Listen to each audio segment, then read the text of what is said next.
Hello everyone, this is Christy. Today I'm going to show you how I store my stamps. Okay, as you can see right here, I have my wood stamps and I'm going to show you what's inside. And this one I made it, okay, with cardboard. It was a box and then I put the separators. If you want to know how to make one of those, you can look up here in this corner.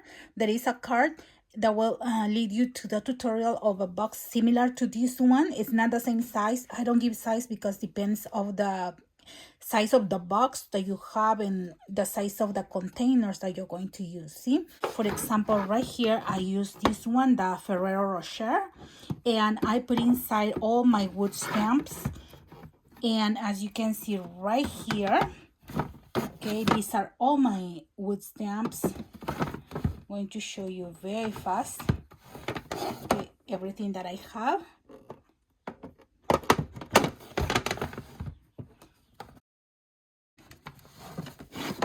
I used to buy these kind of stamps before I started buying the clear ones. And right here, there is more, see, with Bible verses. And I use these stamps inside the cards, okay, or just to embellish a little more. See, this is a mason jar, okay, and that's all I have, okay, for my wood stamps. And right here in these two containers I have my clear stamps, and I put them by brand because I don't have many, it's just a few. And this is how I collect them, and I know what stamps I have in each brand. For example, right here the Tim Holtz, those are vintage, and I'm going to give you a quick look. Okay, all these are recollections, and for recollections I used to buy a few for holiday and baby and family. As you can see right here, see, that's for christening. This is Christian, alphabet, baby, more baby. I always make for babies cards and mini albums. This is for family, vintage, see. And right here the next ones are Inca Dinkadu, and as you can see these are the ones that I have.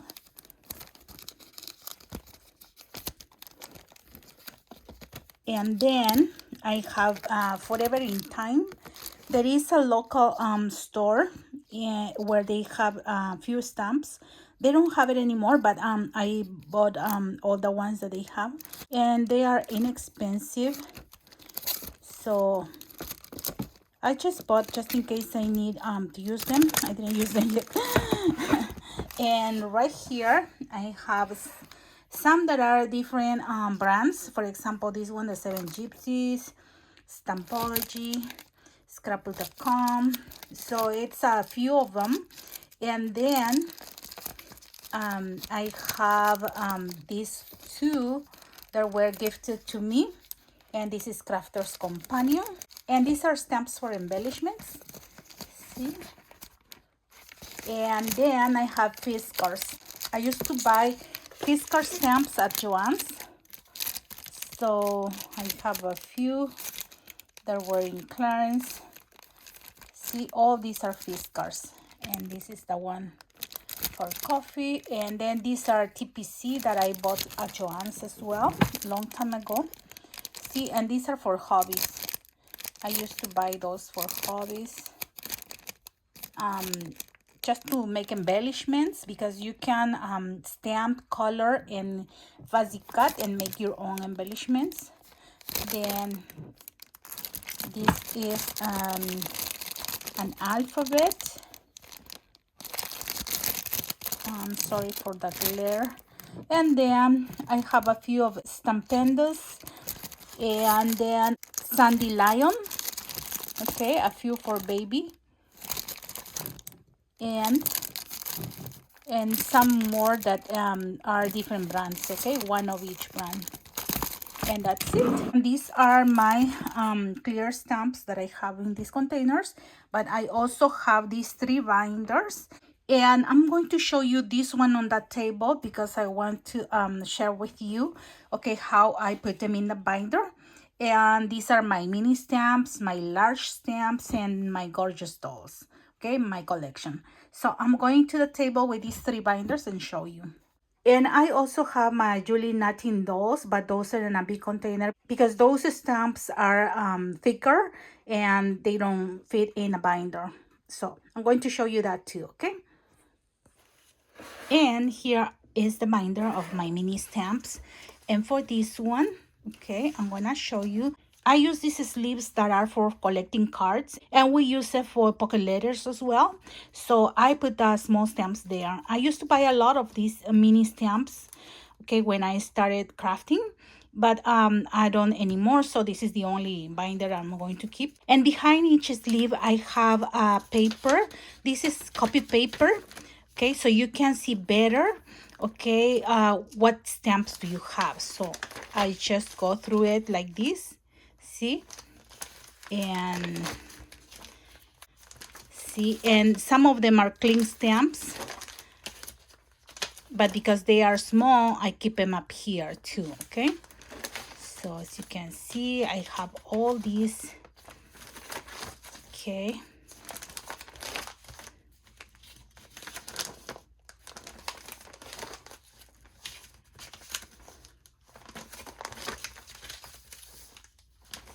And right here, I bought a top loading sleeve, and then I use my fuse tool and I separate them, okay, by that size that I'm going to put in there.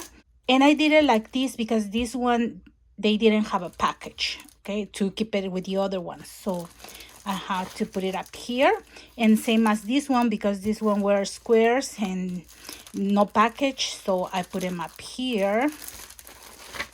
And these ones, those are my last ones, see. So those are my mini stamps, and now I'm going to show you my large stamps. And these are my large stamps, and for this one, okay, I have packages that were very big. And for example, this package was bigger, but I just cut straight by the size of the stamp only. It was from Prima. It was a huge stamp, and this is for backgrounds. So I just put it in the sleeve, and I kept the backing so I can have an idea, see, how to use them. Then there were these huge packages from Fiskars, and I keep them like this. Okay, I prefer not to take them from the packages as you saw my other stamps because for me it looks more organized and by theme, okay, then take them apart. And as you can see right here, I have more in the back. These are large packages, doesn't fit in the other container, okay. And for example, this one too, okay, and this one. I didn't want to take this one out of the envelope. It came like this because it's beautiful and I want to reuse maybe one day. This is from Prima, and as you can see, it has travel stamps, okay. So those are my large stamps. And here is my collection of the gorgeous dolls. I wanted to collect them all, but I couldn't. They got discontinued. And I didn't find the number 1, but I collected all the way to number 40. And I never used them. I want to start coloring them. And I love the images. So one day I will start using them. See? And I will try to keep buying to continue my collection. Okay, so I just put the numbers just in case I find them. And these are some dolls that I bought on AliExpress, okay. So this is my collection of gorgeous dolls. And the last thing that I'm going to show you is my collection of Julie Natin stamps that I keep up here, okay, in this container, in the iris container. And as you can see, they are thicker, they can fit in a binder.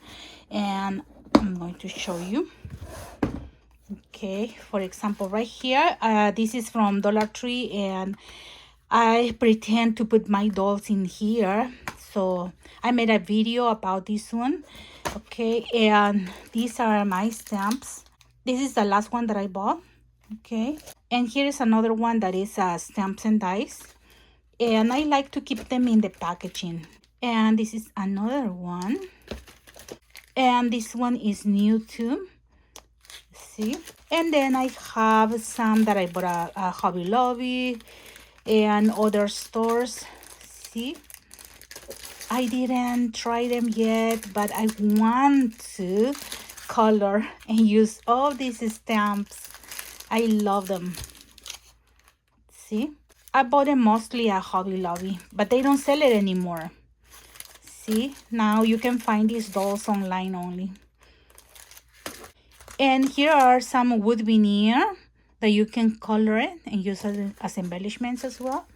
And right here, this one is the party girl, and these tiny ones that has a lot of sayings. And I also have these stencils that you can trace and make dolls.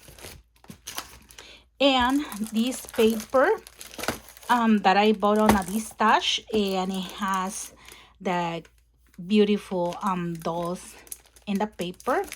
And I don't know if you can see these ones. This is very old, but I want to use them maybe in an album of dolls. See? And it says Julie Natin paper dolls. Okay, this is all my collection of my Julie Natin dolls. And I don't know if I'm going to keep buying. I need to start using them. Okay, and yeah, because this is all that I have. It fits here, and I just keep them up here in this container. And this is all my collection of stamps, and I hope you get ideas on how to organize your stamps. And let me know in the comments what kind of organization you like the most. And don't forget to like, share, and subscribe. Thank you very much for watching my videos, for your likes, your comments, and for subscribing to my channel. Have a blessed day, everyone. Bye-bye.